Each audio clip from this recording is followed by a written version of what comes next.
ശരീരത്തിൽ നമ്മൾ കഴിക്കുന്ന ഭക്ഷണം വളരെ കൃത്യമായ അളവിൽ ദഹിപ്പിച്ച് നമ്മുടെ ശരീരത്തിലേക്ക് ആഗിരണം ചെയ്യുന്നതിൽ പ്രധാന പങ്കാണ് വെള്ളം കുടിക്കുന്നതിൽ ഉള്ളത്. അള്ളാഹു നമുക്ക് നൽകിയ വലിയൊരു അനുഗ്രഹമാണ് വെള്ളം. ശുദ്ധമായ വെള്ളം ആകാശത്ത് നിന്നും ഇറക്കിത്തരുന്നു. പക്ഷെ പലപ്പോഴും പല കാരണങ്ങളെ കൊണ്ടതും മാലിന്യമാകുന്നു. വെള്ളം നമ്മൾ കുടിക്കേണ്ടി വരുന്നു എന്നുള്ളതാണ്.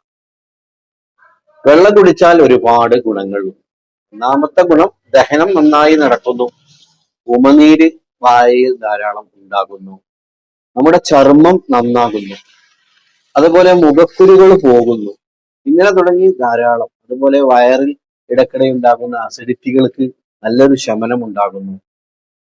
ഇങ്ങനെ ധാരാളം ഗുണങ്ങൾ.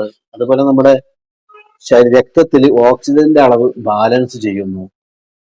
ശരീരഭാരം കുറക്കാൻ സഹായിക്കുന്നു. ഇങ്ങനെ കുറെ ഗുണങ്ങളുണ്ട്. അപ്പൊ നമ്മൾ പരമാവധി വെള്ളം ഇടയ്ക്കിടെ കുടിക്കുന്ന ഒരു സ്വഭാവം നമ്മൾ നിലനിർത്തുക.